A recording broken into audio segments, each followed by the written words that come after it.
Olá, então vamos a mais um vídeo, mais um capítulo do Evangelho de Mateus, que nós estaremos dando continuidade ao nosso projeto de leitura da Palavra de Deus. Você que tem acompanhado a leitura do Evangelho de Mateus desde o princípio, tenho certeza que Deus tem falado ao teu coração, que Deus tem mostrado para você grandes revelações, e isso está sendo anotado no seu livro, no seu caderno, que nós estamos disponibilizando a você. Está aqui o QR Code ao meu lado, para você estar baixando esse material e estar imprimindo.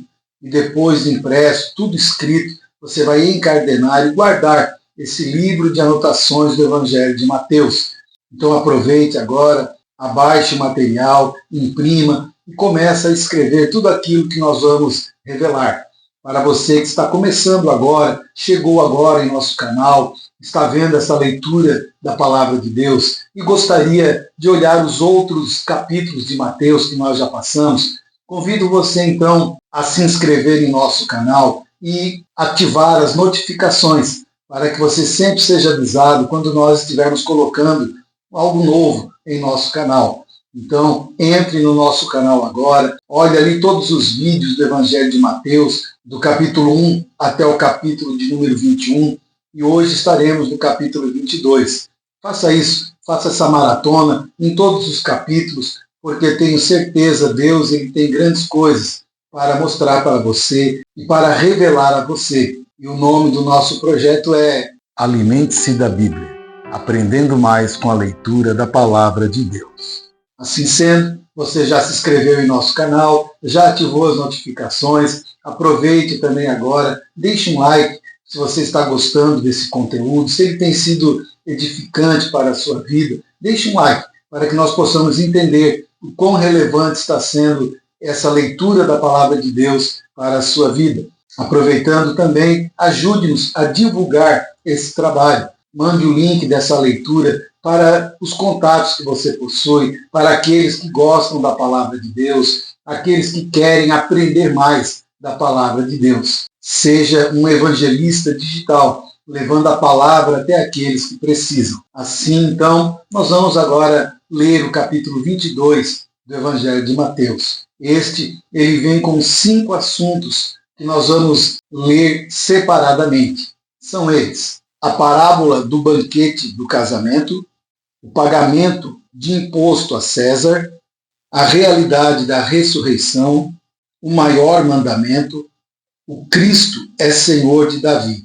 Agora que nós já lemos os 5 assuntos, nós vamos agora, um por um, vamos meditar, vamos ver o que o Espírito Santo ele vai nos revelar através dessa leitura, através dessa explanação. Eu convido você a pegar a caneta, pegar a folha que você já imprimiu do capítulo 22 e começar a anotar tudo aquilo que o Espírito Santo, a partir desse momento, ele vai revelar a cada um de nós. Vamos então agora à leitura do primeiro assunto do capítulo 22 do Evangelho de Mateus, que fala da parábola do banquete do casamento, que vai do versículo 1 até o versículo 14. Vamos à leitura. Jesus lhes falou novamente por parábolas, dizendo: o reino dos céus é como um rei que preparou um banquete de casamento para o seu filho. Enviou os seus servos aos que tinham sido convidados para o banquete, dizendo-lhes que viessem, mas eles não quiseram vir. De novo, enviou outros servos e disse: digam aos que foram convidados que preparei meu banquete. Meus bois e meus novilhos gordos foram abatidos, e tudo está preparado. Venham para um banquete de casamento. Mas eles não lhes deram atenção e saíram, um para um campo, outro para os seus negócios.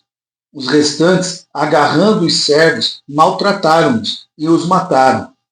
O rei ficou irado e, enviando o seu exército, destruiu aqueles assassinos e queimou a cidade deles. Então disse a seus servos: o banquete de casamento está pronto, mas os meus convidados não eram dignos. Vão às esquinas e convidem para o banquete todos os que vocês encontrarem. Então os servos saíram para as ruas e reuniram todas as pessoas que puderam encontrar, gente boa e gente má, e a sala do banquete de casamento ficou cheia de convidados. Mas, quando o rei entrou para ver os convidados, notou ali um homem que não estava usando veste nupcial e lhe perguntou: amigo, como você entrou aqui sem veste nupcial? O homem emudeceu. Então o rei disse aos que serviam: amarrem-lhe as mãos e os pés e lancem-no para fora, nas trevas. Ali haverá choro e ranger de dentes, pois muitos são chamados, mas poucos são escolhidos. Aqui, Jesus, mais uma vez, ele faz uso de parábolas para explicar grandes ensinamentos àqueles que o ouviam. E aqui é interessante porque Jesus usa a figura de um casamento para mostrar como é o reino dos céus. E para nós entendermos a profundidade desta parábola que Jesus estava falando, é necessário nós entendermos um pouco sobre a cultura judaica, como eram os casamentos nos tempos de Jesus. Nos tempos de Jesus, os pais se reuniam e ali eles acertavam o casamento dos seus filhos. Muitas vezes, os filhos nem se conheciam e a primeira vez que eles se viam pessoalmente era no dia que os pais se reuniam para fazer o acerto, para ajustar o contrato que seria estabelecido no casamento dos seus filhos. E logo após o contrato assinado, os filhos acompanhavam seus pais para as casas.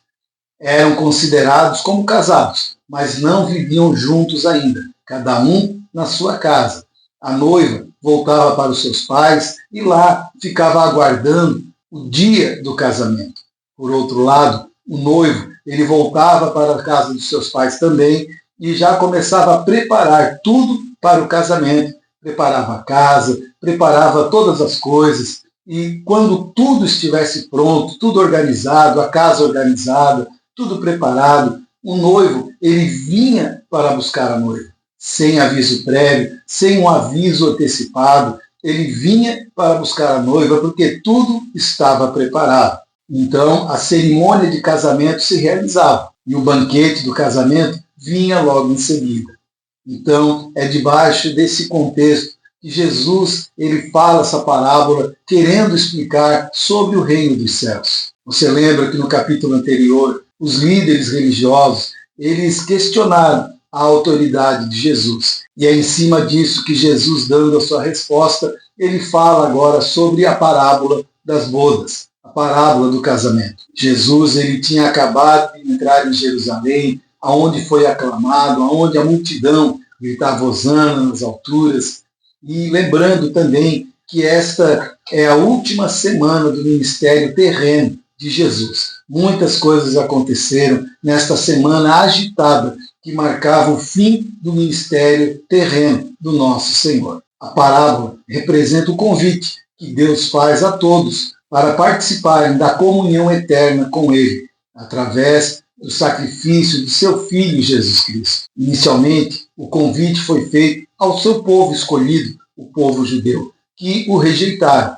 E como houve esta rejeição, Deus ele abriu o convite para todos os povos, todas as nações. Convite este que também chegou até nós. Alguns pontos interessantes nesta parábola. Primeiro, Jesus fala sobre a rebeldia do povo de Israel em relação ao Senhor. Hoje, infelizmente, muitos ainda continuam com a mesma rebeldia. O convite é feito, o convite é estendido a essa pessoa e ela, infelizmente, ainda continua rejeitando este convite.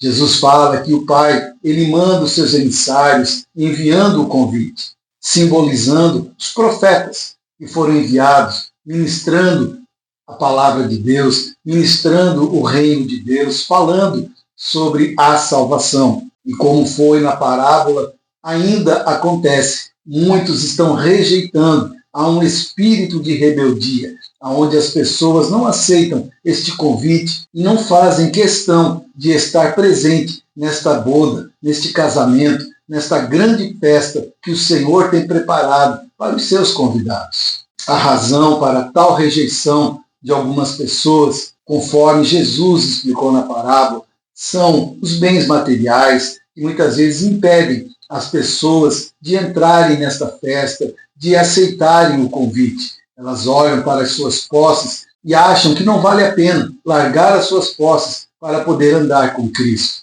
Lembra daquele jovem rico? Ele era um jovem de posses. E quando Jesus o questiona, ele simplesmente fica triste, vira as costas e vai embora. É um exemplo de alguém que rejeitou o convite. Então, hoje, muitos estão rejeitando por causa de bens materiais. E para outros, os seus negócios se tornam mais importantes do que a festa do rei. Alguns deles não apenas desprezaram, mas também machucaram, maltrataram e até mataram os profetas, aqueles que vieram trazer o convite até a sua vida. Ao olharmos a história, nós vamos ver quantos profetas, quantos homens de Deus foram mortos pregando a palavra, levando esse convite à humanidade, o convite de que a festa está preparada, que haverá esse casamento e que tem uma vida eterna ao lado de Deus. Quantos profetas já morreram levando esta mensagem?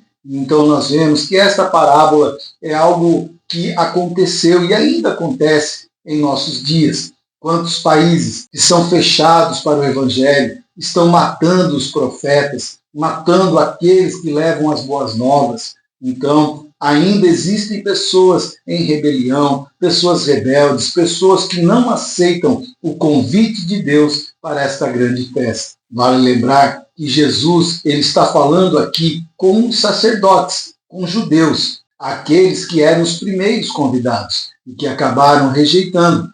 Então, os primeiros convidados que receberam os primeiros convites foram esses aqui, os judeus, aqueles que eram contra Jesus Cristo, aqueles que não receberam a Cristo como Senhor e Salvador, aqueles que não receberam Cristo como Messias enviado. Estes são os primeiros convidados. Logo após estes, veio a segunda remessa de convidados. E nesta, eu e você estamos incluídos. Nós somos a segunda remessa dos convidados para esta grande festa do Rei Jesus. Nós lemos ali na parábola que quando a segunda remessa de convidados entrou na sala do banquete, o próprio rei, ele veio para ver os convidados. E no meio daqueles convidados, ele enxergou um sem a veste nupcial. O que nós podemos entender quando fala de roupa, de veste nupcial? Pois havia um homem que foi retirado da festa por não estar vestido, trajado devidamente para aquela ocasião. Todas as vezes que a Bíblia fala sobre vestes,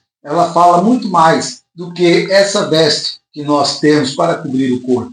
Quando a Bíblia fala de veste, geralmente ela fala sobre vestes espirituais ou vestes morais. Também esta foi a maneira de Jesus explicar sobre inadequação da justiça própria. Desde o início da história, lá em Gênesis, Deus ele providenciou uma cobertura para o nosso pecado.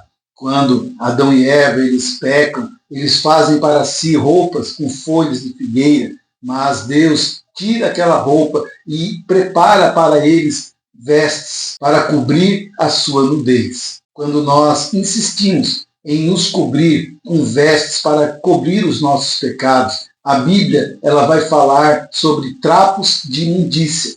E são essas vestes que muitas vezes nós queremos colocar para esconder os nossos pecados, a nossa nudez. Então, nesta parábola, nós aprendemos que Deus sempre providenciou uma cobertura para tirar a nossa nudez. Não precisamos mais nós mesmos fabricarmos as nossas vestes. Deus, ele sempre tem preparado uma cobertura para nos purificar, para que estejamos sempre adequadamente vestidos para a sua presença. Isaías 64:6 vai dizer assim: mas todos nós somos como o imundo, e todas as nossas justiças como trapo de imundícia. Por mais que nós queiramos nos justificar por causa dos erros, por causa das falhas, todas as nossas justiças são como trapos de imundícia. A melhor maneira de você mudar as vestes é reconhecer o seu erro, pedir perdão, buscar a santidade, e o próprio Deus, ele providenciará vestes novas para cada um de nós. Infelizmente, assim como os fariseus que ouviram esta parábola de Jesus e as rejeitaram, Muitos hoje continuam rejeitando este convite. Prova disso que eles rejeitaram está no versículo seguinte, em Mateus 22:15, que vai dizer assim: os fariseus retiraram-se e decidiram entre si sobre como o apanhariam em alguma palavra. Veja que mesmo Jesus explicando a eles sobre o convite, sobre essa festa, eles não aceitaram e ainda planejavam como iriam pegar Jesus, como iriam destruir Jesus. Então veja que as pessoas, além de não aceitarem o convite, ainda continuavam tramando para destruir o ministério de Jesus. Então, neste primeiro assunto, nós olhamos a importância de nós aceitarmos este convite feito para cada um de nós, de estarmos nesta festa. Não podemos estar vestidos de qualquer maneira. Nós devemos buscar as vestes que o Senhor tem preparado para nós. Que você venha, sim, reconhecer as suas falhas, reconhecer os seus erros e tomar posse desse convite. Colocar vestes da justiça de Deus, vestes de santidade, vestes nupciais, vestes brancas, e poder entrar e participar desta grande festa que o Senhor tem preparado para todos nós. Vamos, então, agora ao segundo assunto do Evangelho de Mateus, do capítulo 22, que fala sobre o pagamento do imposto a César. E esse segundo assunto, ele vai do versículo de número 15 até o versículo 22. Vamos à leitura. Então, os fariseus saíram e começaram a planejar um meio de enredá-lo em suas próprias palavras. Enviaram-lhes seus discípulos, junto com os herodianos, e lhes disseram: Mestre, sabemos que és íntegro e que ensinas o caminho de Deus, conforme a verdade. Tu não te deixas influenciar por ninguém, porque não te prendes à aparência dos homens. Dize-nos, pois, qual é a tua opinião? É certo pagar imposto a César ou não? Mas Jesus, percebendo a má intenção deles, perguntou: Hipócritas, por que vocês estão me pondo à prova? Mostrem-me a moeda usada para pagar o imposto. Eles lhe mostraram um denário, e ele lhes perguntou: de quem é esta imagem e esta inscrição? De César, responderam eles. E ele lhes disse: então, deem a César o que é de César, e a Deus o que é de Deus. Ao ouvirem isso, eles ficaram admirados e, deixando, retirados. Após ouvirem a parábola do casamento e das bodas, eles planejavam entre si como fariam para pegar Jesus em suas próprias palavras. O maior erro do ser humano é pensar que pode lidar com Jesus como se lida com qualquer pessoa aqui na Terra. Um detalhe é que eles não sabiam o que iria acontecer após fazerem esta pergunta a Jesus. Em seus corações, eles pensaram: não tem saída. Se ele responder sim, nós o pegamos. E se ele responder que não, nós também o pegamos. Vejamos que a pergunta era boa, mas o problema estava na motivação para a qual ela foi feita. E Jesus, ele responde esta pergunta lançando duas outras perguntas para eles. E são essas: por que vocês estão me colocando à prova? Ou seja, Jesus não se deixa enganar. Ele sabe a intenção do nosso coração. Ele sabe, lá no fundo, o que nós queremos, o que nós pensamos, o que nós sentimos. Eles vieram com perguntas melindrosas, querendo enganar Jesus. Mas Jesus, conhecendo o coração deles, perguntou: por que vocês estão me testando? E nesta pergunta, eles já começaram a imaginar como eles sabem que nós queremos pegá-lo.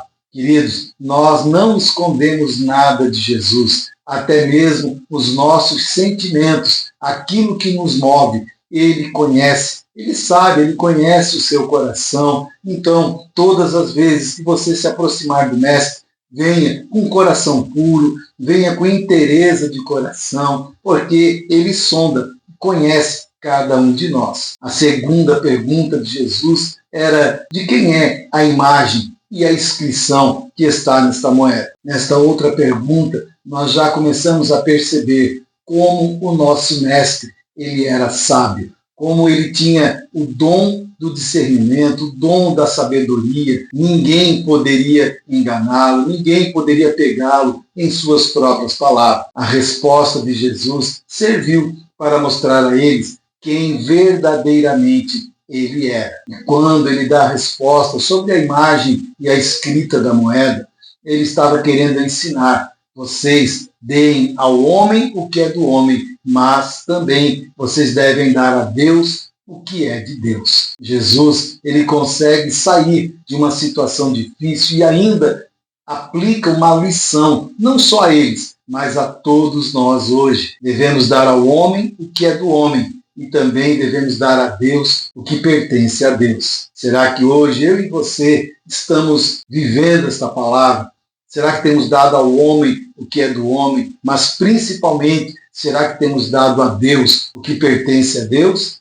Que você possa meditar nisso e que você possa, através deste vídeo, fazer uma autoanálise. Será que eu estou dando a Deus o que pertence a Deus? A minha adoração, a minha fidelidade, a minha santidade, uma vida de entrega, de obediência? Será que eu tenho dado a Deus tudo que pertence a Ele? Medite, faça desse momento uma meditação para você começar a aplicar isso em sua vida. Aqui em seguida vai nos mostrar o problema da religiosidade. O que acontece com aqueles que são religiosos? Vejamos o que diz o versículo de número 22. Ao ouvirem isto, eles ficaram admirados. Olha só, eles ficaram admirados. Eles não esperavam ouvir essa resposta. Eles ficaram de boca aberta quando Jesus lhes deu esta resposta. Qual seria a reação normal? A reação seria eles se renderem a Jesus. Olha, este homem é muito sábio, este homem não é daqui, ele é o Messias, ele é um homem especial. Eles deveriam se entregar, se jogar aos pés de Jesus. Mas a religiosidade fez com que eles tomassem atitude contrária. O texto continua dizendo: e deixando-o, olha só, deixando-o, eles viram que Jesus era alguém diferente, eles viram que Jesus era alguém especial. Ao invés de se renderem a ele, deixaram-no e retiraram-se. Que pena, perderam a oportunidade. Jesus deu a eles a resposta: deem a César o que é de César e a Deus o que é de Deus. Era para eles se lançarem aos pés de Jesus, reconhecendo a sua soberania, mas a Bíblia vai dizer que eles deixaram e se retiraram. Que nós possamos, ao ouvir uma revelação de Jesus, ao ouvir a revelação da palavra, venhamos tomar atitudes de fé e não atitudes de religiosidade. Que você possa hoje se render aos pés de Jesus, que você possa ter uma vida com Cristo através desta revelação, dando a Deus o que é de Deus. Não faça como os religiosos, não retire-se, não se afaste, não deixe Jesus. Aproveita para abraçá-lo hoje, aproveita para assumir um compromisso com ele hoje, para a glória do nome dele. Não permita que a religiosidade venha matar você diante da fonte da vida.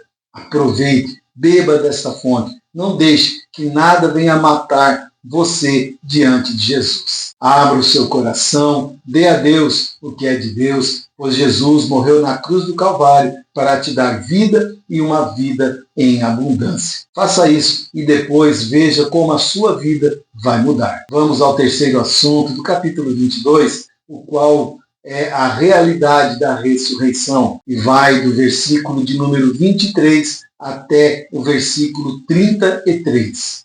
Vamos à leitura. Naquele mesmo dia, os saduceus, que dizem que não há ressurreição, aproximaram-se dele com a seguinte questão: Mestre, Moisés disse que se um homem morrer sem deixar filhos, seu irmão deverá casar-se com a viúva e dar-lhe descendência. Entre nós havia 7 irmãos. O primeiro casou-se e morreu. Como não teve filhos, deixou a mulher para o seu irmão. A mesma coisa aconteceu com o segundo, com o terceiro, até o 7º. Finalmente, depois de todos, morreu a mulher.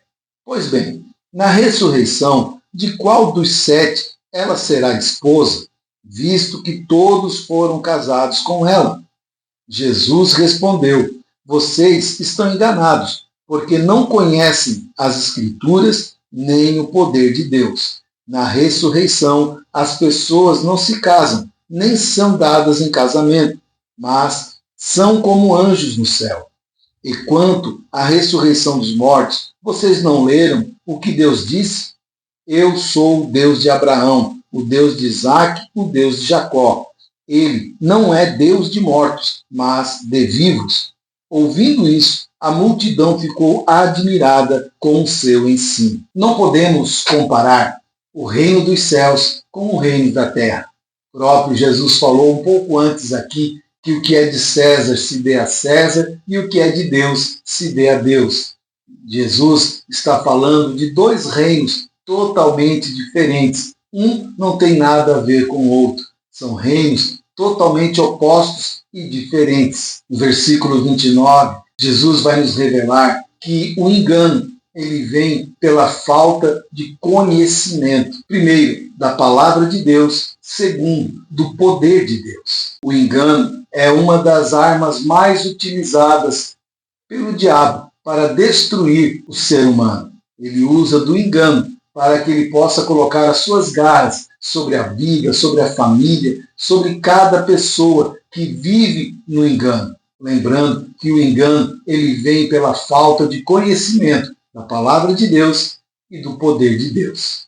Oséias, capítulo 4, versículo 6, vai dizer assim: meu povo foi destruído por falta de conhecimento. Então, é importante você ler a Bíblia. Esse projeto que nós estamos, da leitura da palavra de Deus, é para isso. É para trazer conhecimento da palavra, para que você venha conhecer o poder de Deus, para que você saia do engano, para que você venha viver uma vida de certeza, uma vida de convicção, nada de engano, porque o engano é a falta de conhecimento. Que o Espírito Santo venha revelar a você grandes coisas, para que você venha ter uma vida de certeza e não mais de engano.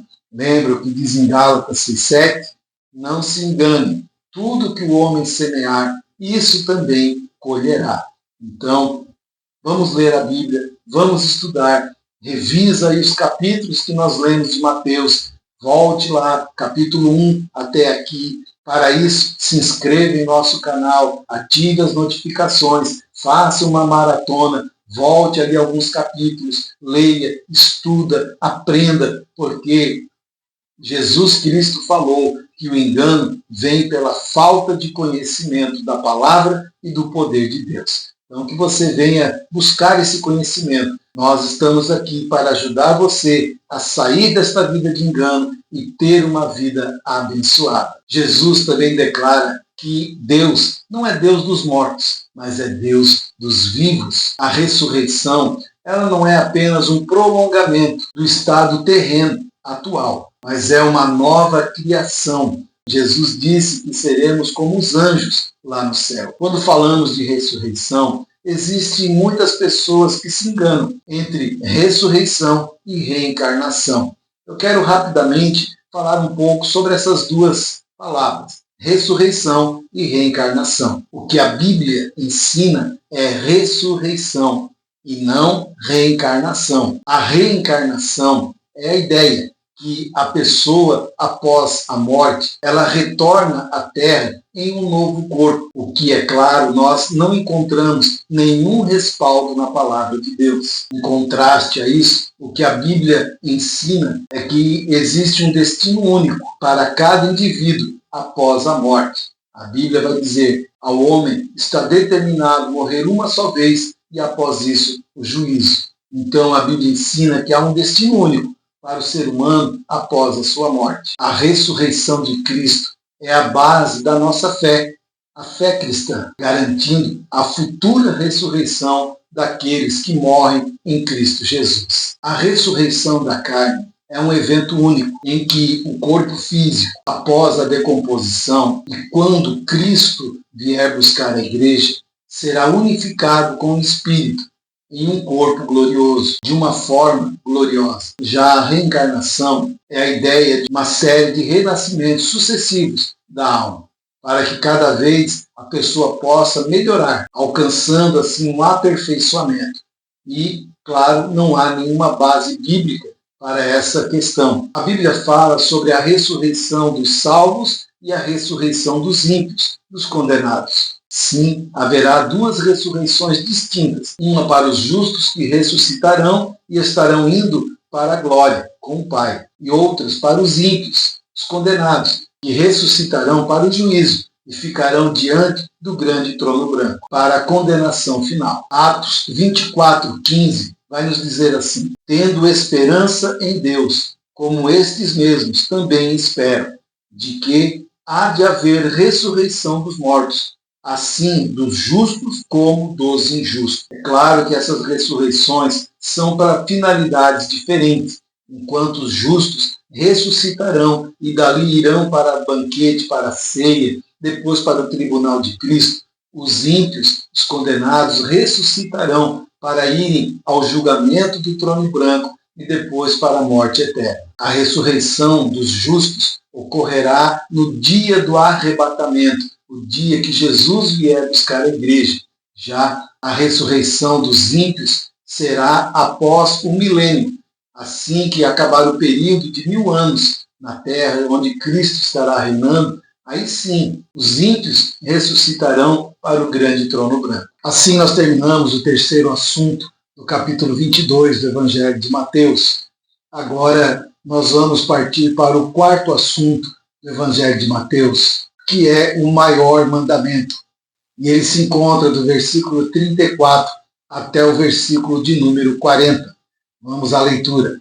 Ao ouvirem dizer que Jesus havia deixado os saduceus sem resposta, os fariseus se reuniram.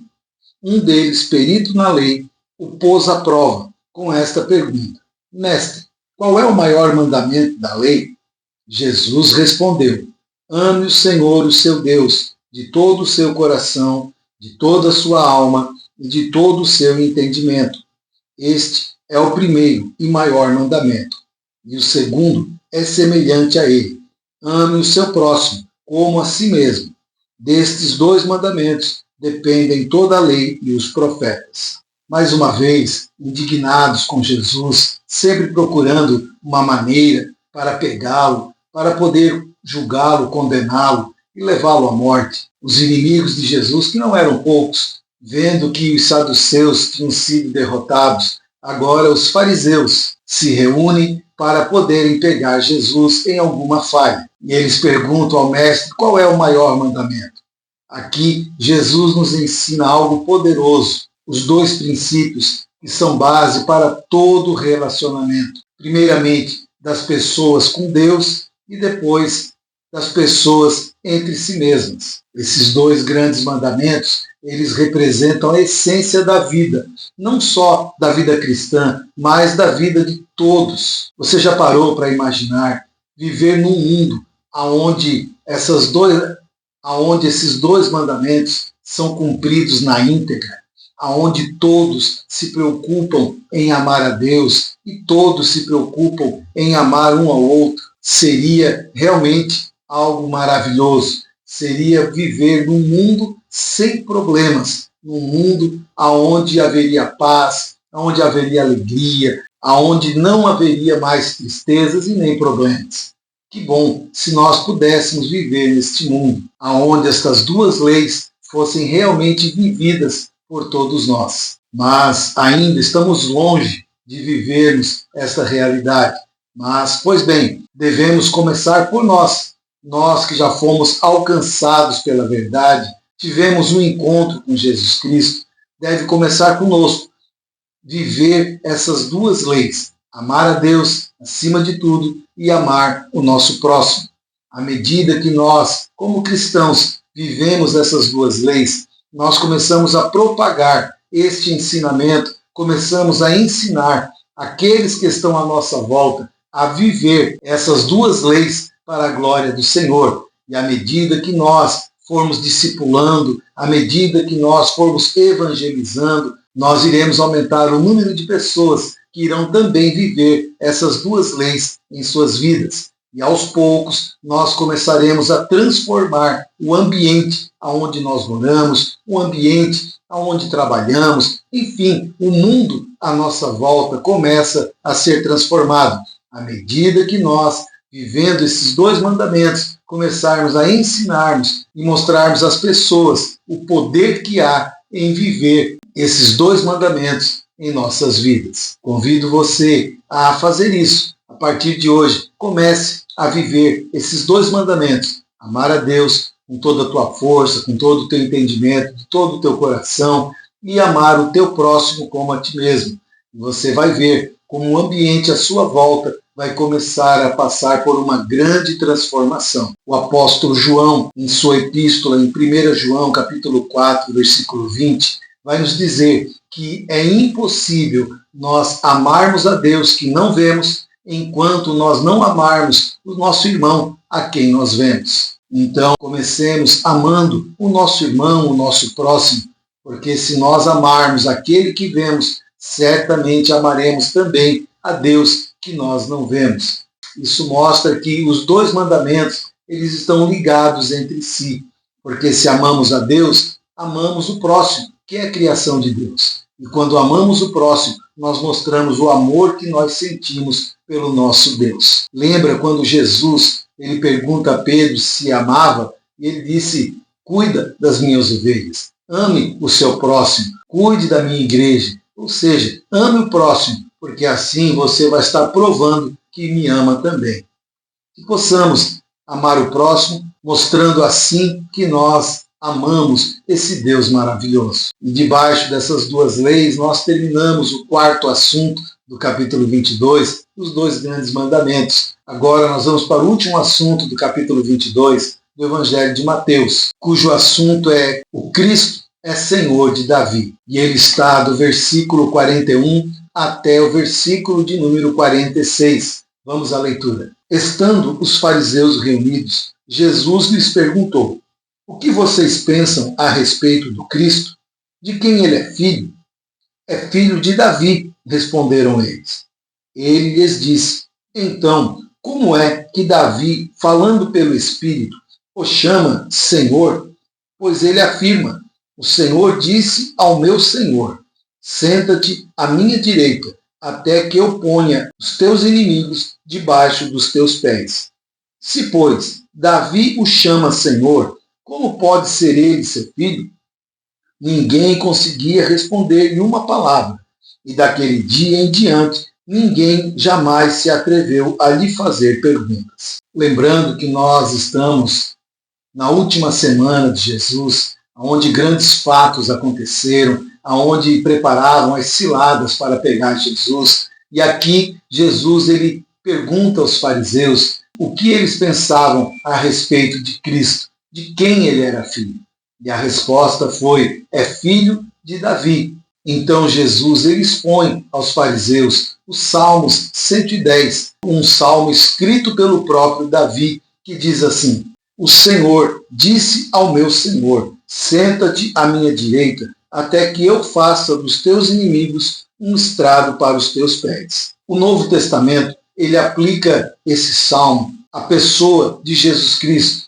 Aqui é interessante nós entendermos, Davi fala de dois senhores. Quem é o primeiro Senhor e quem é o segundo Senhor? O que o primeiro Senhor faz enquanto o segundo Senhor aguarda? O primeiro Senhor é Deus, o Pai. O segundo Senhor é o próprio Senhor Jesus Cristo. E aqui o Pai, ele fala para o Filho, que após cumprir a sua missão, sentasse à sua destra, até que todas as coisas acontecessem conforme a vontade do Pai, até o momento onde todos os inimigos caíssem aos pés de Jesus Cristo. Creio eu que o Pai estava se referindo ao trono branco, onde os inimigos, onde todos aqueles que não crerem em Jesus Cristo dobrarão o seu joelho e confessarão que Ele é o Senhor. Ali todos reconhecerão o senhorio, o poder de Jesus e logo após serão lançados no fogo eterno. Os inimigos estarão aos pés de Jesus Cristo. No versículo 46, a Bíblia vai dizer que dali em diante ninguém mais se atreveu a fazer perguntas maliciosas a Jesus Cristo. Assim, nós terminamos o capítulo 22, lembrando que nós estamos caminhando para os últimos momentos de Cristo aqui na Terra. Espero que você tenha aprendido grandes lições nesse capítulo 22, que o Espírito Santo possa ter revelado a você coisas grandes e poderosas, que você aplique-as na sua vida, no seu dia a dia, para a glória do Senhor. Lembrando, se você ainda não se inscreveu em nosso canal Ministério The Church, inscreva-se, ative as notificações, ative o sininho, para que todas as vezes que nós entrarmos com um vídeo de um capítulo novo, você possa ser avisado, ou quando nós entrarmos em algum dos nossos cultos, nas quintas, 19h30, domingo, 19 horas, que você venha ser avisado. Por isso é importante, inscreva-se no canal, ative as notificações, e se você tem gostado das nossas publicações, deixe um like, deixe uma mensagem, deixe um ok, deixe um joinha, para que nós possamos entender que os nossos vídeos estão abençoando a sua vida. Assim nós terminamos esse capítulo e no próximo agora nós estaremos entrando no 23º capítulo de Mateus. Aqui está ao meu lado o QR Code para você baixar as folhas e estar anotando tudo aquilo que o Senhor está revelando a nós. Faça isso, imprima as folhas, escreva tudo que o Senhor está revelando e depois você vai ter um grande material em suas mãos para você, volta e meia, poder revisar todo o capítulo de Mateus. Deus te abençoe e até o próximo vídeo para a glória do nosso Deus. Deus te abençoe.